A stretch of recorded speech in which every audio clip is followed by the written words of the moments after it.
Hi children, second class పిల్లలందరికీ good morning నాన్న. మనం సెకండ్ క్లాస్లో నిన్న ద్విత్వాక్షరాలకు సంబంధించిన వాక్యాలు ఫిల్ చేసుకున్నాం కదా. బ్లాంక్స్ రూపంలో వాక్యాలు ఇవ్వడం జరిగింది. దానిలో మిస్ అయిన పదాన్ని ఫిల్ చేసుకోవడం జరిగింది నాన్న. ఈరోజు చూడండి, టెక్స్ట్ బుక్ పేజ్ నెంబర్ 26లో 7th రోమన్ సంయుక్తాక్షరాలతో సంశ్లేషాక్షరాలతో ఖాళీలను పూరించండి. సంయుక్తాక్షరం అంటే ఒక అక్షరానికి వేరే హల్లు ఒత్తుగా ఏర్పడడం. సంశ్లేషాక్షరం అంటే ఒక అక్షరానికి రెండు వేరు హల్లులు ఒత్తుగా ఏర్పడడం. మనం మొన్న 2 days 3 days బ్యాక్ వీడియోస్లో సంయుక్తాక్షరాలు సంశ్లేషాక్షరాలు కూడా మనం నేర్చుకోవడం జరిగింది. సంయుక్త సంశ్లేషాక్షరాలతో పదాలు కూడా నేర్చుకున్నాం నాన్న. ఇప్పుడు ఆ పదాల నుంచి కొన్ని పదాలలోని కొన్ని అక్షరాలను మిస్ చేసి ఇవ్వడం జరిగింది. ఆ అక్షరాలు ఏంటో మనం ఫిల్ చేసుకుందాం. చూడండి, ఫస్ట్ వన్ చూడండి, ఈ డాష్ లు. ఇక్కడ మనం సంయుక్తాక్షరాన్ని ఫిల్ చేసుకుంటున్నాం. ఇక్కడ స్టా, ఇష్టాలు. సెకండ్ వన్ చూడండి, మర్యాద.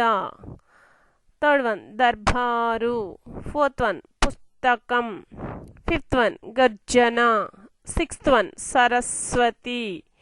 సెవెంత్ వన్ బిల్హణుడు. ఎయిత్ వన్ దర్శనం. నైన్త్ వన్ అక్షరం.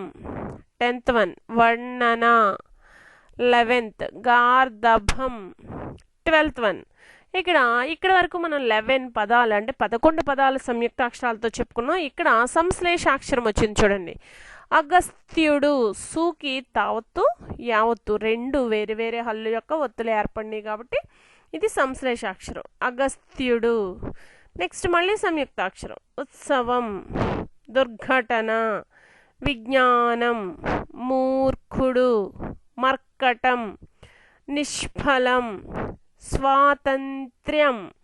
ఇది సంశ్లేషాక్షరం. త్ర్యం తాకి యావత్తు రావత్తు. నెక్స్ట్ సంయుక్తాక్షరం ఆర్ద్రత. నెక్స్ట్ ఉత్ప్రేక్ష సంశ్లేషాక్షరం. తేకి పావత్తు రావత్తు ఉత్ప్రేక్ష. మీరు ఏం చేస్తారంటే ఇవన్నీ కూడా చక్కగా చదువుతూ ఫిల్ చేయాలి నాన్న. ఆల్రెడీ మీరు ఈ పదాలన్నీ కూడా మనం సంయుక్తాక్షరాలు చదువుకున్నాం, సంశ్లేషాక్షరాలు చదువుకున్నప్పుడు కూడా ఈ పదాలను చదువుకున్నాం నాన్న. ఇవి ఆల్రెడీ చదువుకున్న పదాలే కాబట్టి మీరు ఒకసారి చక్కగా చదువుతూ టెక్స్ట్ బుక్ ఫిల్ చేయండి నాన్న. నెక్స్ట్ వర్క్ బుక్కి వెళ్ళిపోదాం. వర్క్ బుక్లో కూడా మీరు చూసుకున్నట్లయితే పేజ్ నెంబర్ 23లో సంయుక్తాక్షరాలతో సంశ్లేషాక్షరాలతో ఖాళీలను పూరించండి అన్నాడు.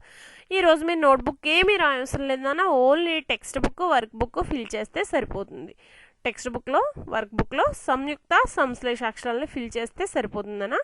మీరు నీట్ హ్యాండ్ రైటింగ్తో ఫిల్ చేయాలి. ఇప్పుడు చూడండి, ఇక్కడ వర్క్ బుక్లో నా హ్యాండ్ రైటింగ్ ఎంత నీట్గా కనిపిస్తుందో, ఎక్కడా కూడా అక్షర దోషం అంటే చెరిపి రాయడం కానీ కొట్టివేతలు కానీ లేవునన్నా. మీరు కూడా అలా నీట్ హ్యాండ్ రైటింగ్తో text book work book fill చేసి ఈ పదాలు అంటే సంయుక్త సంశ్లేష అక్షరాలతో వచ్చే పదాలని మళ్ళీ ఒకసారి రీకాల్ చేసుకుంటారనుకుంటా, అంటే మళ్ళీ ఒకసారి చదువుతారనుకుంటూ ఈ వీడియోని ఎండ్ చేస్తున్నానమ్మా.